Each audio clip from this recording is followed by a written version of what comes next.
Hi everyone, welcome back to the Bodyweight Warrior podcast. I am joined today, as you've probably already been told, by Adam Meakins. Adam is a physiotherapist based here in the UK. He's got an alternative view on things. I would say a very straightforward view on things on physio and rehab. And seeing as myself have come through a lot of injuries, I've got a very sort of a focus on rehabilitation. I'm quite interested in it, both from a personal journey and also from a coaching perspective. I thought it would be a great opportunity to have him on to talk about injuries, rehabilitation, having healthy shoulders, and maybe some pitfalls that you might avoid in the rehab realm. So thank you, Adam, for joining me today.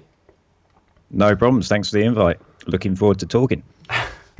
Awesome. So yeah, if I first came across Adam on his Instagram and underneath the sports physio, and he's definitely got some what would be, I guess, controversial posts in the physio realm.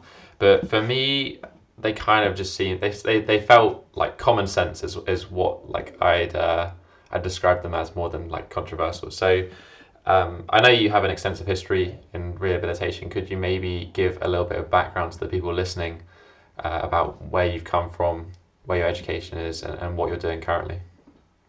Yeah, sure, no problem. So I haven't always been a physio is the first thing I often tell people. So I entered into the world of physiotherapy late. So physio is my third career in life. Don't let these youthful looks of mine fool you. I'm actually a lot older than I look. But I when I left school 20 years ago now, I left and went into the British Army. So I spent a few years in the Army, in the military. That taught me a lot about myself and about other people. I left the military and came out, and after a year of bumming around trying to work out what to do with the rest of my life, I thought I'd better get a grip, and I went into university and I did my first degree in sports science, which was a degree in strength and conditioning, basically. So I learned the basics of exercise prescription, physiology, periodization, obviously the practical elements of coaching and teaching, mainly Olympic lifting, but general exercise as well. And then as a strength coach, I was realizing that I was having clients of mine breaking down in injuries, and I didn't know how to proceed. I didn't know what the problems were. I didn't know what was safe to carry on and what was not to carry on. And that sort of led me into an interest into injury. And then through that's what led me into physiotherapy. So I managed to blag my way into a physiotherapy undergraduate program in 2000. And just about qualified, because I'll be open and honest with you, I found the physiotherapy training horrendous, and it's one of my bugbears. Is it still hasn't changed much since I've been a physio now 16 years now. I still find physio training needs to up its game in understanding of exercise physiology and prescription, because a lot of physios are coming out and they're poorly equipped to help people with injuries using exercise. I think a lot of them are still too scared. They're not aware of what is safe to load, what isn't safe to load. So I just think, I am still probably pissing off a lot of people still in the physiotherapy world, because I am trying to get them to up their game and get physios to understand it. We're supposed to be the movement experts. We're supposed to be the exercise people to go to, and I find that we often we don't meet those expectations. I find a lot of physios and physiotherapy in general has a bit of a poor reputation, and it's something I'm passionate about trying to improve. I want physiotherapy to be a respected profession, to help people with injuries and problems to get back into doing what they're doing, and I just find they do it very poorly. So that's what I think causes a lot of controversy. So that's a little bit about my background. Cool. I think it's intro. I just want to jump basically ahead of the questions I had planned.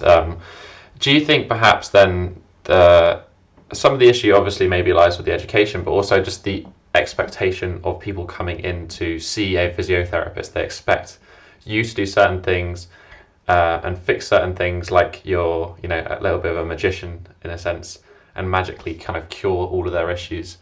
Maybe do you think the issue kind of lies there with giving people a realistic expectation of how long injuries take? Like, myself, when I had Golvis elbow and nerve damage to both elbows, and like I was sort of sat out and I was like, oh, it's going to be 4 weeks, I'll be fine.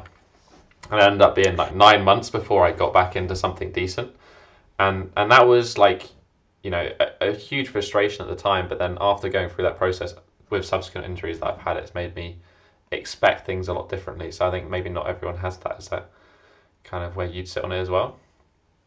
Yeah, and I think it's a great point, Tom. I think, again, it is just a misconception that I think a lot of people have about how long things take. I just think, again, in this day and age, our society is becoming less and less patient, with everything. We are just wanting things done quicker, sooner, faster. It's because now we've got everything at our fingertips. You can press a button and get things ordered from Amazon within 12 hours if you need to. Still don't know how they fucking do that, but it's amazing. I think the fastest ever was like 13 minutes in Birmingham from like order to delivery.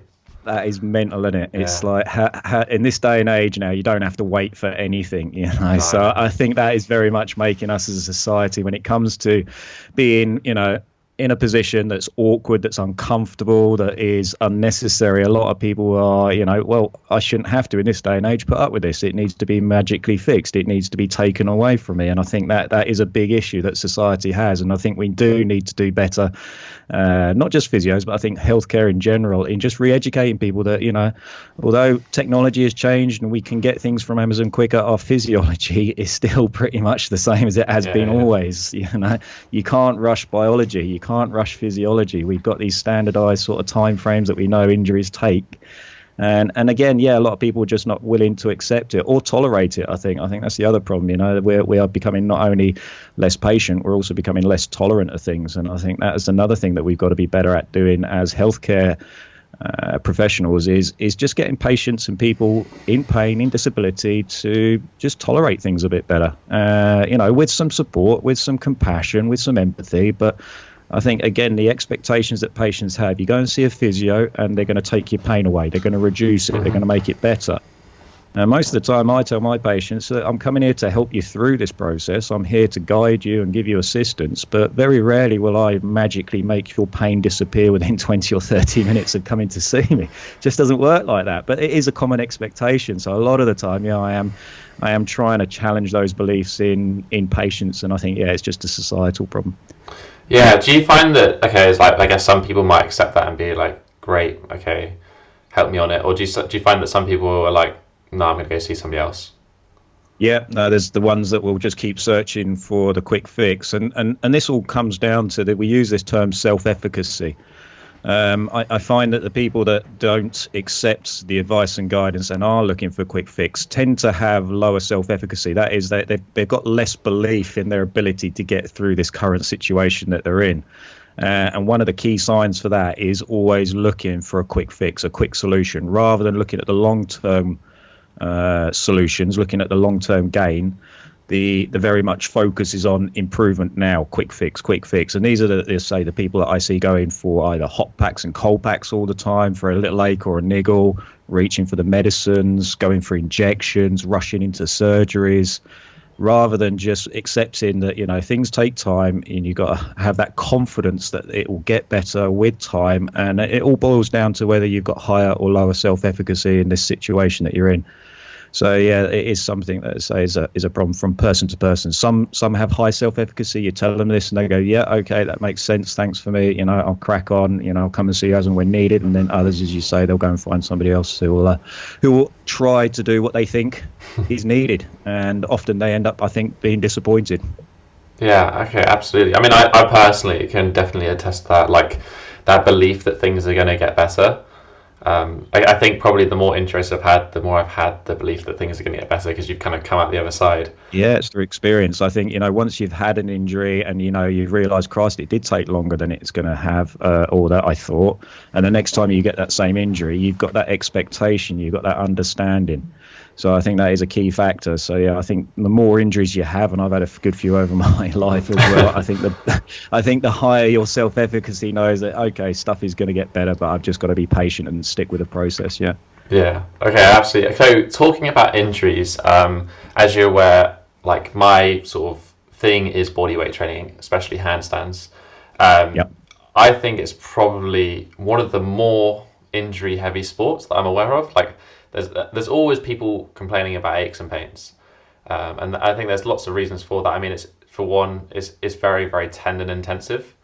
Coming back to gymnastics, you get people who train from like the age of 5 and they have 10 years of conditioning, and then in calisthenics and bodyweight training, you have people trying to do the same moves that have taken people 10 years, but they kind of try to do it in like 6 months, 1 year, and I think that kind of acceleration doesn't help. Do I think injuries occur more in calisthenics than Yeah. anybody That's. else? Do you think that certain sports set themselves up more for injuries? Do you reckon it comes down to a personal level? Do you reckon it's down to somebody's training practice, or is it a factor of all of those things?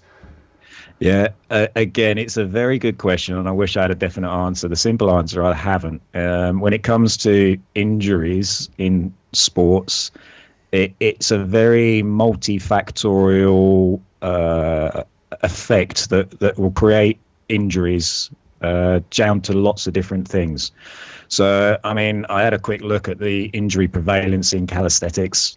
I can never say that. How do you say it? Calisthenics, I think. Calisthenics, yeah, body weight type exercises. Yeah. I compared it to gymnastics and other things, and there is an injury prevalence statistic in gymnastics that is quite high when you compare it to other types of sports, but it still isn't as high as rates of injuries in contact sports such as rugby and everything along those lines. Of course, yeah. So you're not up there as the highest risk type of sport. And all sports, all exercise has an element of risk. It's just that some have slightly higher. And the reasons behind why some are higher than others, again, some are, I think, modifiable factors and some are not so modifiable factors.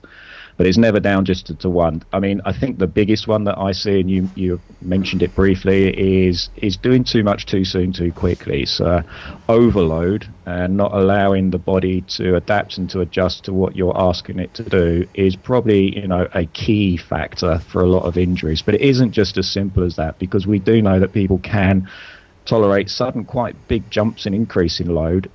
And then there's others that can't. So there's an individual factor behind it as well. And whether that's a genetic thing, whether that's an environmental thing, whether that's a psychological factor, I'm not sure. Again, injury is a big hodgepodge of unknown. They use the term black box epidemiology a lot. Okay. So black box epidemiology is you've got all these risk factors, things such as experience, personal beliefs, strength, movement skill, all these things are say as possible risk factors as to why you may or not get injured, but they go inside this black box. And what happens inside this black box is we're not quite sure. But out every now and again pops out of this black box is somebody with an injury.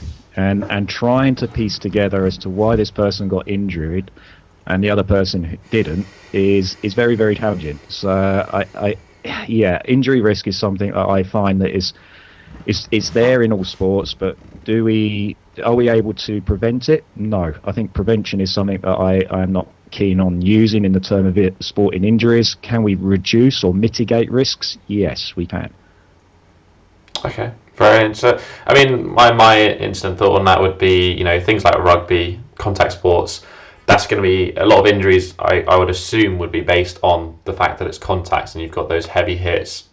That's going to be influencing injuries, whereas with calisthenics, I think potentially more the injuries would be down to like overuse, poor patterns, lack of strength, like different sorts of injuries. Yeah, contact sports obviously have contact direct trauma injuries, but they also have non-contact rates of injuries as well. Okay. Football is technically a non-contact sport, and that still has quite a very high risk of injury. But again, the questions around it as to why, multifactorial. Okay, interesting. One thing I know that we have in common, I know yourself, you're not, a bodyweight calisthenics person. I know you do a lot of bodyweight style training for one reason or another, and one of those things is the handstand.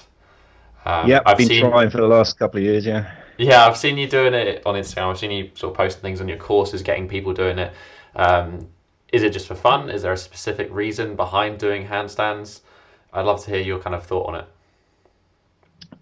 It's a bit of both, really. I use closed chain exercises for upper limb and shoulder problems for various different reasons. So the posts I put on Instagram and on my courses is just to demonstrate some variations of closed chain exercises, from the easy stuff to the slightly harder stuff. And obviously handstands is the slightly harder stuff. Could I just get you to briefly explain for the people who aren't aware what closed chain, open chain exercises are?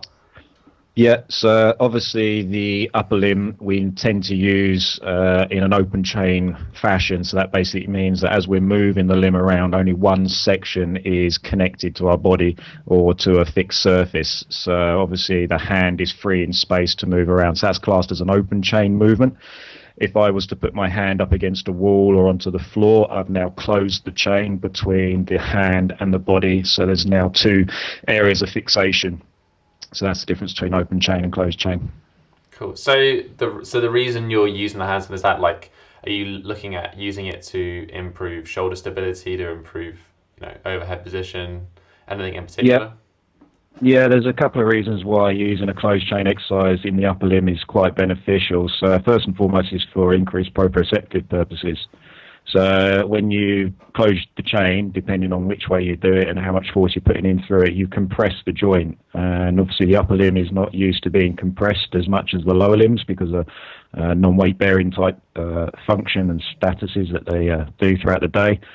So as soon as you put the upper limb into a closed chain position, it actually increases proprioceptive information up to your central nervous system. So you tend to find for somebody that is not able to sort of feel where their shoulder is in space, or they have a problem with their stability of the ball on the socket, the humeral head onto the glenoid. If you put them in a closed chain position, it tends to increase those sensations of knowing where the shoulder is. So yes, it does help improve their stability. So if you've got somebody with a loose shoulder, an unstable shoulder, those positions can be beneficial for them to gain a sort of better connection and awareness of where their shoulder is and what it's doing at time, just because of the increased proprioceptive information. And then the other benefit, I think, is just to say it's a novel stimulus. So again, we tend to use our upper limbs a lot, open chain, and just changing the stimulus, I think, just allows the body to feel something a bit different. It engages, I find, a lot of patients into doing things different, and they're more likely to do their exercises if they're having a bit of fun. It's a little bit challenging and a little bit different as well. Yeah, absolutely. So I guess, it's probably, handstands isn't maybe one of the things that you would chuck somebody who's got an injured shoulder into straight away. Say somebody was suffering from, shoulder instability, where would you start them along that journey, very sort of at a simple level? Yeah, again, there's two types of shoulder instability. So there'll be trauma and non-traumatic causes that makes the shoulder start to feel unstable. So if it's a traumatic one, then we've got to be obviously mindful of the natural healing processes, because we know they can do some structural damage after dislocation under traumatic circumstances. So again, we just respect those processes, but I don't think there's any reason why we can't get them closed chain movements and exercises very early on. Obviously, the non-traumatic ones, we don't tend to have to worry too much about the structural defects as much, and we can get them going a bit sooner. But yeah, if I was to get somebody started, a nice way is just simple pressing the hand against the wall in an upright position. That's technically a closed chain exercise. It's got very low load going in there. They can just increase their body weight through the shoulder girdle by leaning into it a bit more. I tend to get them to move their body around the shoulder, so they just sort of fix their hand against the wall, and then they sort of lean forward, upwards, round, twist the body a bit. So they just challenge different areas of the shoulder, just explore the movement with a little bit of low load going through it, so it's not too challenging in the early stages. The next progression from that would be naturally down onto hands and knees, so into 4-point kneeling. And again, same thing, just exploring the movement, bit of weight transfer in, circular movements, shoulder tapping, going from 4 points to 3 points to 2 points, and just progressively taking it up from there, building them up into press positions, doing the same thing. So now they're not on their knees, but they're on their toes. There's just more pressure going through to the upper limb.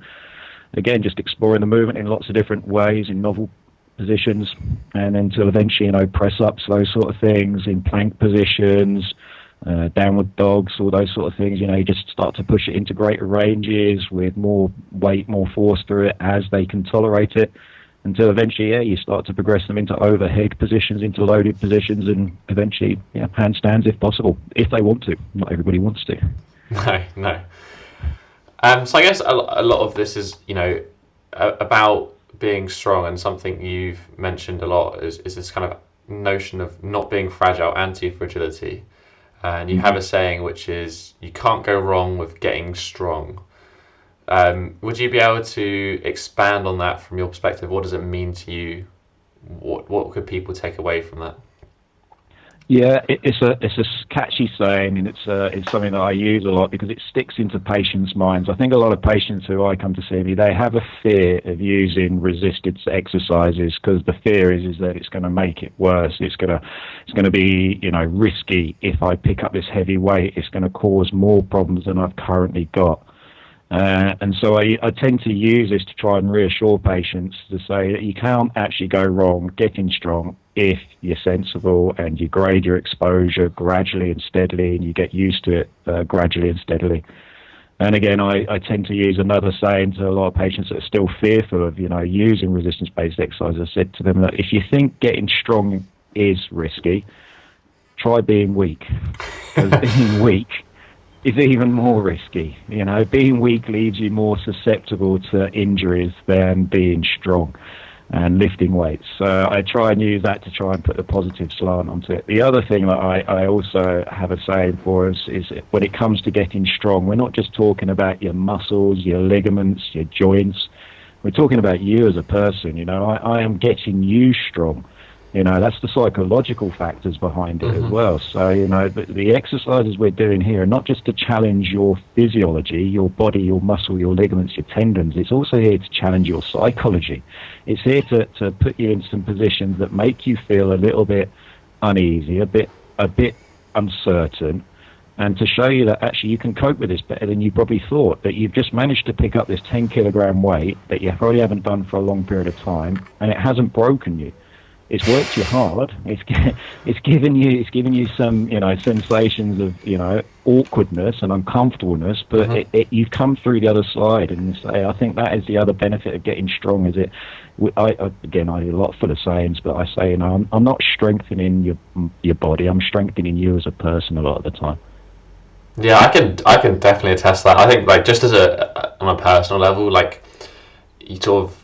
A bit younger men going to the gym, getting strong, I think what that does for people's self-confidence, self-belief, general kind of approach to themselves as a person can be hugely beneficial, just in terms of understanding that you aren't strong. And I think from a rehab perspective, from an injury perspective, there's a lot of snowflakes out there that say that you are fragile, you've got to be careful with your body, whereas in fact your body can handle a lot of crazy stuff.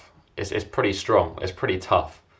Absolutely, and I think again we underestimate that, and we underestimate our inbuilt redundancy to tolerate sudden changes in activity. Although it's one of the biggest risk factors, the amount of people that have had to do things suddenly, unexpectedly, and their body can tolerate it. They get some soreness and discomfort afterwards, which is natural. But our bodies are strong, robust, and they are adaptable.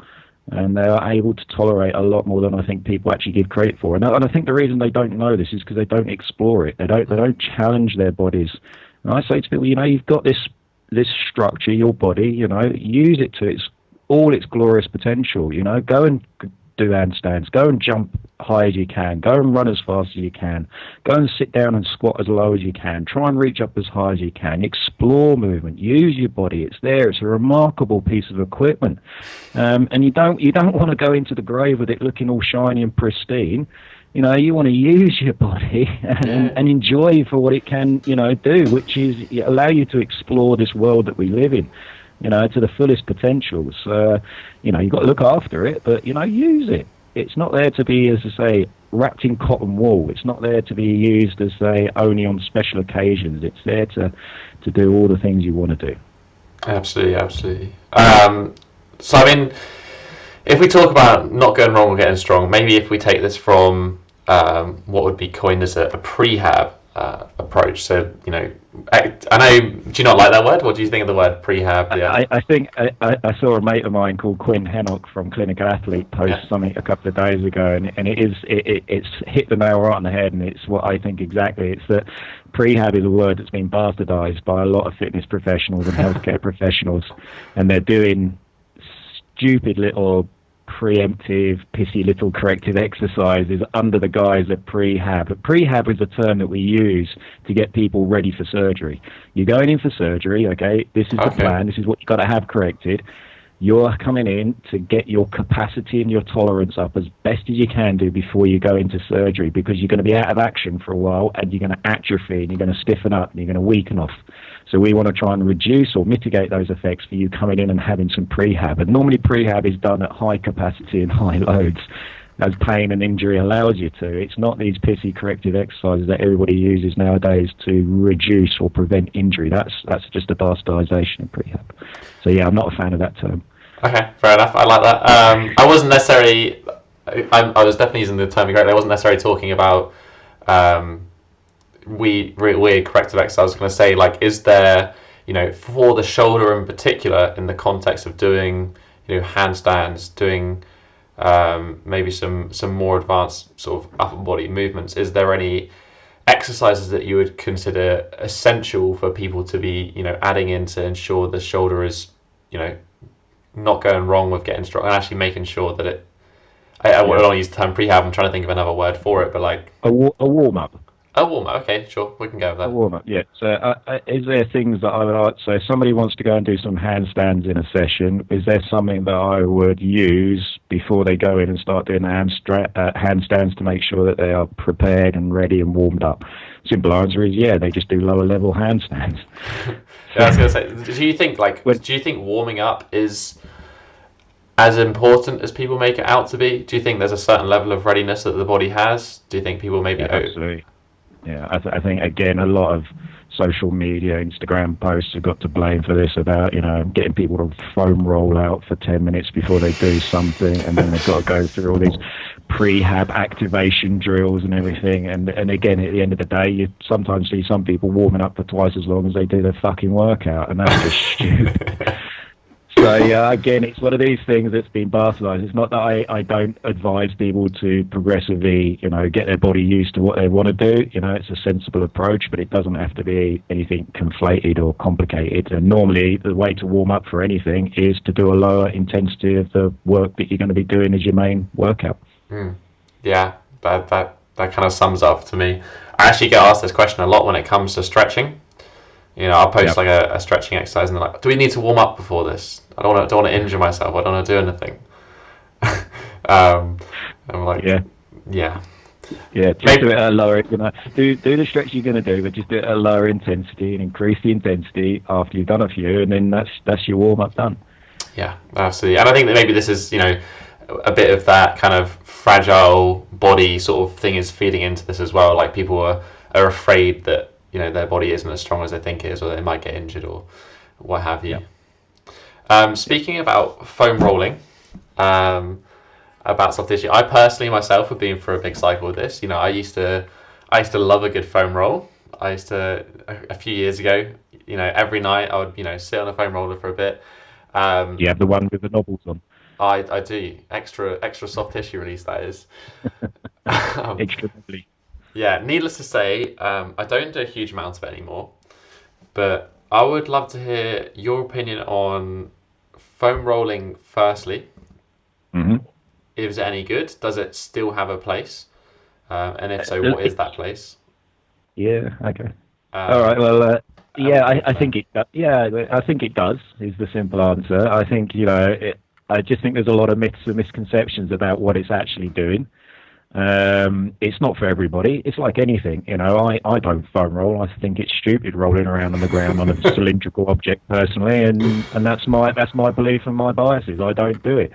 Do I recommend some do it? Well, if a patient has been doing it and they enjoy doing it, I never tell somebody to stop doing anything. Yeah. What I'm often doing is I'm trying to correct their misinformation that they've got about what it's doing, or the myths and, say, misconceptions around it.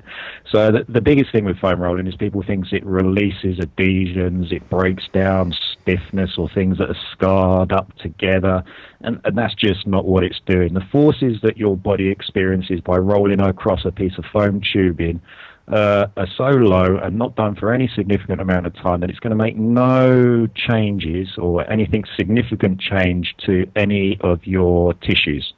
So you're not actually changing your tissues. Now, people feel after they've done 10, 15 or whatever minutes of foam rolling, they feel looser and freer afterwards, and that's great. But that's not because your body has changed. The structure hasn't changed in any shape or form.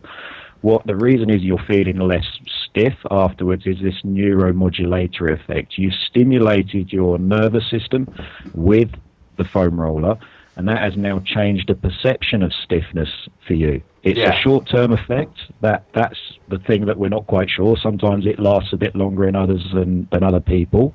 So it's a short-term, temporary reduction in sensation of stiffness or even pain due to your nervous system now having a different input for a period of time, and therefore it's changed the perception afterwards. That's all it is. But it doesn't release fascia. It doesn't break down adhesions. It doesn't make your muscles longer, or it doesn't lengthen tissue. That's just, again, misconceptions and misinformation banded around a lot on social media. Mm-hmm. Okay, yeah, there's kind of, when I got more into it, it's kind of, I guess, my perception was it increases a little bit your pain tolerance to stretching. Yeah, and again, I think that's a lot of most of these things. If they give you that little bit of discomfort as you're doing it, you're exactly right. You're getting that sort of nociceptive information, which encourages your nociceptive endings to be more tolerant to those stimuluses, so they start to down-regulate. And that goes with stretching. A lot of people who stretch regularly, they can encourage and they can tolerate the stretching sensations longer, and therefore that's what gives them the increasing range of movement. It's not, again, the structure has changed. It takes a hell of a long time and lots of persistence and lots of repetition to actually change your tissues by stretching. You can do it. Of course it is. We're bioplastic. Our bodies are adaptable to stretching forces, but it takes forever for the structures to change, and it has to be done regularly. So most people, when they get these changes after a stretch that's quick, within a couple of minutes, it's not because your tissues are changed, it's because you've just become tolerant to the stretching sensation. Yeah, that's definitely, myself personally, I can touch my toes, but at the same time, I didn't go from having that to front splits in like a month or so, which is where you see these rubbish 30-day challenges. And if I did, I'd probably severely injure myself at the same time. That Absolutely. sort of dramatic difference in range. One thing I'd like to ask you on a personal level, sort of related to the soft tissue thing, is trigger points, and kind of your opinion on them. And I'm not talking about them from, again, a perception of releasing fascia or doing that, but like potentially with overuse injuries or using to help. Well, I don't know. Actually, maybe I won't bias the question. Maybe I'll just ask you what's your opinion on trigger points. That's that book by Travell and Simmons, the Upper Body and Lower Body stuff. What's your opinion on that? Trigger points, again, it's one of these terms that's used, and I always ask people, what do you mean by a trigger point? And the most common explanation I get from somebody is, I've got a knot in my muscle. And I'm like, no, that's not what I class as a trigger point. I class as a trigger point as you've got something that's sore to press on or to touch. Now, what that is the bit that there is so much debate and discussion around. The most common belief is it is a localized area of muscle contraction. You've got this knot of muscle, you've got these fascicle fibers that haven't released after a contraction, so they're adversely contracted, they're stuck contracted, and the way to get these muscle fibers to release and relax is by pressing on them. However, that hasn't been shown, that hasn't been proved, despite, again, people still using this explanation as to what trigger points are. We just haven't found reliably these local areas of muscle contraction. That's using various different things to try and find them. Scanning, imaging. We can't find any change in people's sore spots from their non-sore spots. There are some studies that I think they found it, but when we go back to try and reproduce it, we can't find them again. That's taking biomechanical sort of samples, so biological samples from these sore spots. So there's been some studies where they've tried to see if there's a difference in the biochemistry around these sore spots, and again, some have and some haven't. And again, so there's been lots of different ways of looking for what these sore spots are. Is there signs of, again, a adverse contraction of a muscle? Is there some change in inflammatory processes around the tissue? And let's just say it's uncertain. So for me, when I doubt, I doubt. I say it's unlikely to be this because there's no conclusive evidence. So this definition of a muscle knot is not something I ascribe to or recommend people use. Yes. So when you talk about trigger points, you're talking about a painful area that you can find on your body by pressing on it. The question is what is it? And that's the bit I can't answer. Okay. So yeah, I mean, my particular thing, that's kind of a bit that grinds me, sort of like when somebody says, this hurts right here, this must be the issue, and often that isn't always the case. Yeah, yeah, and is it a big issue that you've got this sore spot in there, and Yeah. is it the end of the world that you've got this tenderness in there? And I'm like, well, no, is it stopping you from doing anything? Not really. Well, then it's not a problem. Stop pressing on it. Leave it alone. But again, I find some patients they like that sensation of finding a sore spot and pushing into it. That these are what I call your pain endurers. They almost got this sadistic feeling that the masochistic. They just want to have this sort of pain reproduced, and they try to look for it and find it, and they poke it, or they get somebody else to press it.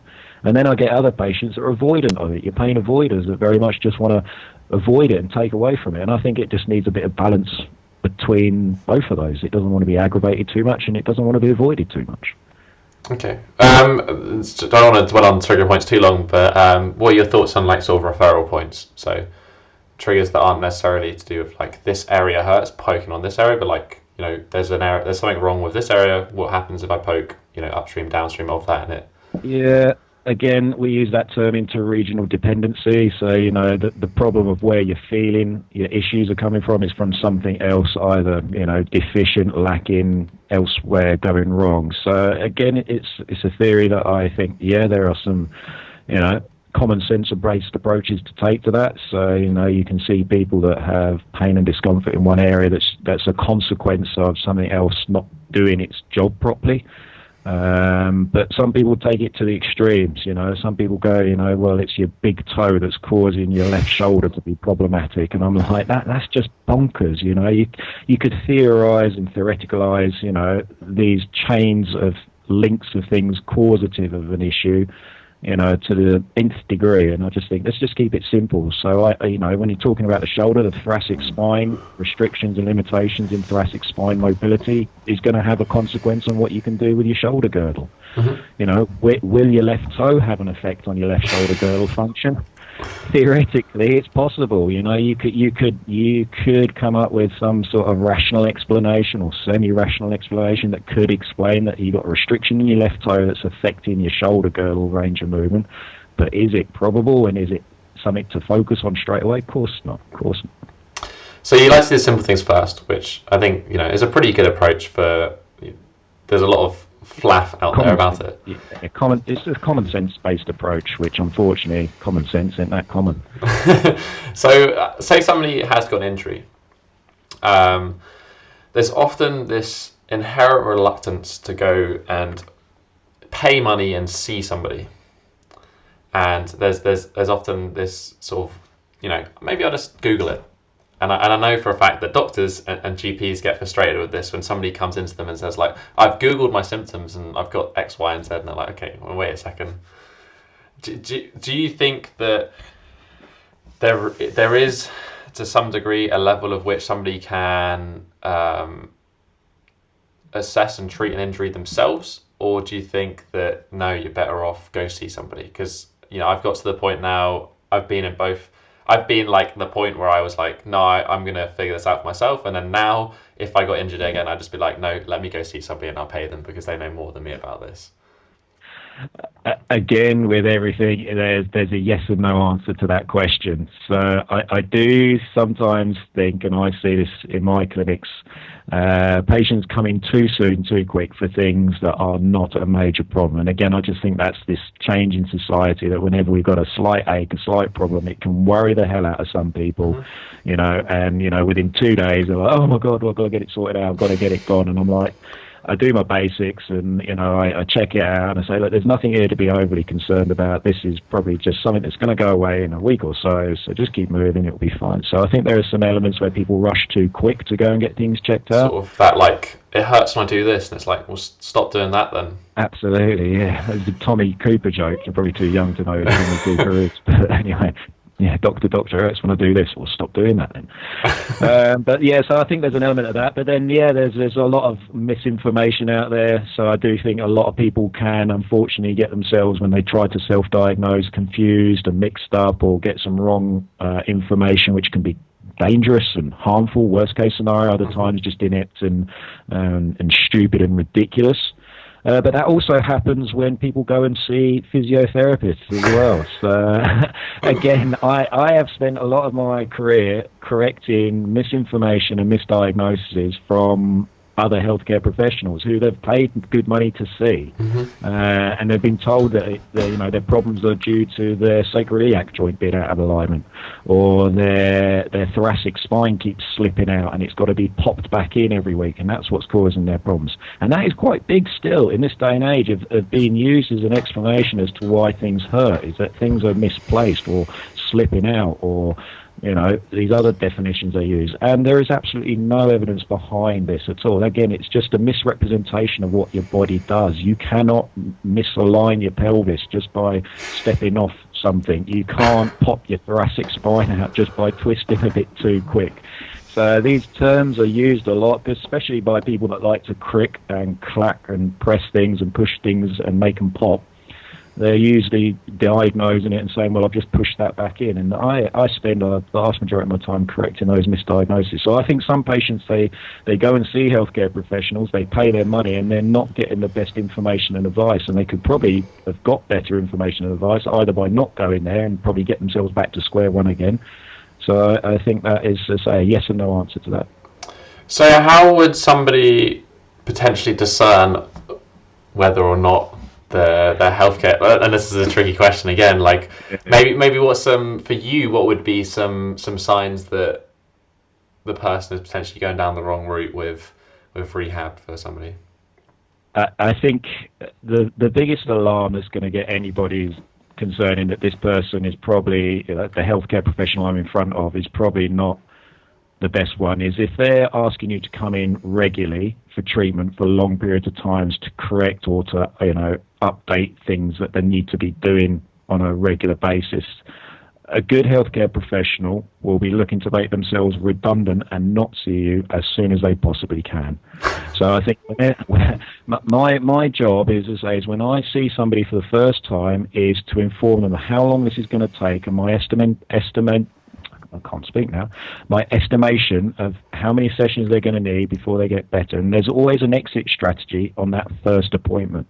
When you don't get that with a healthcare professional, when somebody else is not giving you that sort of guidance and they're perhaps saying, this is going to be a chronic problem and it's going to go on forever and you're going to need to have 3 sessions a week for the next 24 weeks and then we can go down to 2 sessions, that should start to get your alarm bells ringing. This person hasn't got your best interests at heart. What they're actually probably looking to do is do it for financial, beneficial reasons. So I think that is the biggest alarm bell for me, is a healthcare professional should be giving you a good, thorough assessment, diagnosis, but also then a prognosis and a strategy and a plan as to when you will not need to be seeing them again. Okay, excellent. Again, kind of managing expectations on the first meeting with people. Key point. So again, just make sure that your healthcare professional tells you what the problem is, gives you some indication of how long it's going to take before it's getting better, how much it's going to likely cost you, and how many times you'll likely need to see them. So it varies for me. I see some patients, some conditions do take a long time to go. They need to see me semi-regularly to either keep motivated, check that they're going in the right direction, change of strategy with some things that haven't worked and add in some other things that did work and increasing it onto the next level. Sometimes I can see some patients for a year, on and off. Other times it's a one-off assessment, nothing here to worry about. Other times it's 2 or 3 reviews. It varies. Sure, I think that kind of maybe touches on I think probably one of the most important, and you mentioned at the beginning about managing expectations and the emotional effect of an injury. And that's often, a hard thing. I feel like I myself have been here as well, and I've known a lot of people who have had an injury, and for the most part, it's probably recovered and they're all right. But then there's this hesitation and worry that it will come back. How do you get people over that fear of slipping back into injury? Does it change from person to person? Is there something that you recommend? Is it just, can't go wrong with getting strong? No, it's variable based on, the individual in front of me. But the best way to try to convince somebody that it isn't going to come back is by exposure to the things that's worrying them, that's scaring them. I find that if they're worried about a particular movement, a particular sport, a particular activity that's going to cause them to have the same issue again, I say, well, you're going to have to expose yourself to that on a graded, sensible approach. You're not going to go straight in, full intensity, maximal effort straight away. Yeah. It's like dipping your toe in the water. So I think that's the best way to reduce a fear. Expose yourself to that fear, just slowly, gradually, and sensibly. But I do find, again, a lot of athletes, there's a lot of emotional attachment to things that have made them sore or given them an injury. And in the acute stages, I find a lot of the time the emotional attachment is they feel guilty about stopping. They'll carry on doing something that's just aggravating and hurting, rather than just taking that pragmatic approach to say, look, just temporarily back off from that. It's almost like some just have got that fear that if they do that, that means they're never going to go back to it. And a lot of the time, I have to give them the green light to stop. It almost takes the pressure off them. I'm going to take the ownership here. I'm going to tell you to stop, because they won't do it. So I find some athletes very much have that sort of mentality, that in the initial stage, you just like, stop, back off for this, let it calm down, we'll come back to it later. And then when you're trying to get them back into it later, then that's when the fear can start to kick in. They've got their pain gone, okay, they feel like, great, I haven't got it anymore, but I'm worried that if I go back to it, it's going to make it come back. And now I take a different approach, and I'm saying, look, well, we calmed it down, now we've got to build it back up, and we've got to expose you back into these things. Okay, so speaking of that, my last question for you is, pain is obviously going to be a part of any injury and then also any rehabilitation process. What level of pain would you say, maybe, I think you use a scale of 1 to 10, is acceptable for a rehab process?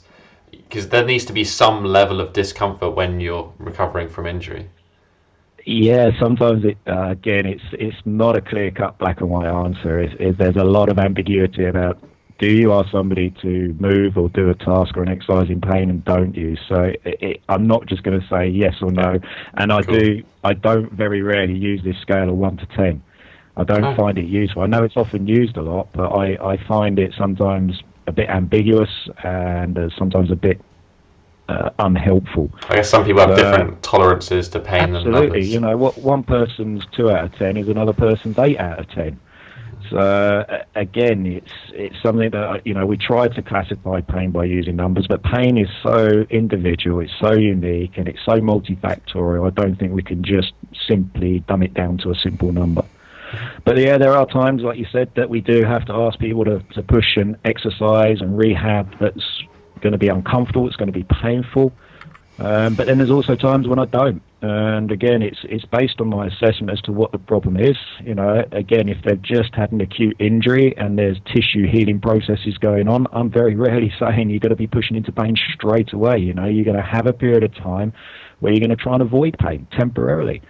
And then there's other times now that we've respected those tissue healing processes, or I don't think there's any tissue factors to be concerned about, and the pain now needs to be tolerated, needs to be improved, needs to be exposed to. I am pushing people into pain, and sometimes quite robustly, and I say to them, keep going until I can see them starting to look agitated and really uncomfortable, and say, right, that's your tolerance, there you go, you found out where your boundary is, now you can stop. So some patients need that real robust approach to it, and others say don't need any pain at all. So it's very hard to answer in a question as to how much pain is okay. It relates to so many different factors. Right, sure. Thank you for that. Right, I feel like we've covered a lot of ground in this short chat. So thank you for joining me and debunking some myths and explaining some interesting rehab processes. Where can people find out more about you if they want to listen to or find out more or learn more? What's the best way that they can go about doing that? Well, I'm on most social media platforms, so I'm on Twitter the most. I tend to share most research and papers on that platform. So that's Adam Meakins. The sports physio is also a term that I use, so you can sort of find me on there. I'm on Facebook as well under the sports physio. I'm on Instagram as well at Adam Meakins and the sports physio there. I've also got a podcast that I do with my mate Greg Lehman once a month called the NAF Physio Podcast, which stands for Not Another Fucking Physio Podcast, because there's a lot of them out there, and I just added to it. And that's the main ways. Oh, and I've got my website as well where I write my blogs, so that's the sports.physio as well, where I tend to just once a month write something. Yeah, some very useful snippets. There's a lot of things I wanted to touch on, but I think we kind of covered the main bits that I wanted to chat about anyway. So thank you again for sharing your knowledge and experience with everyone. So I guess that's been it for this week. Thanks for joining me. It's been a pleasure. No worries, mate. Enjoyed it. Catch you soon. Bye bye. Bye.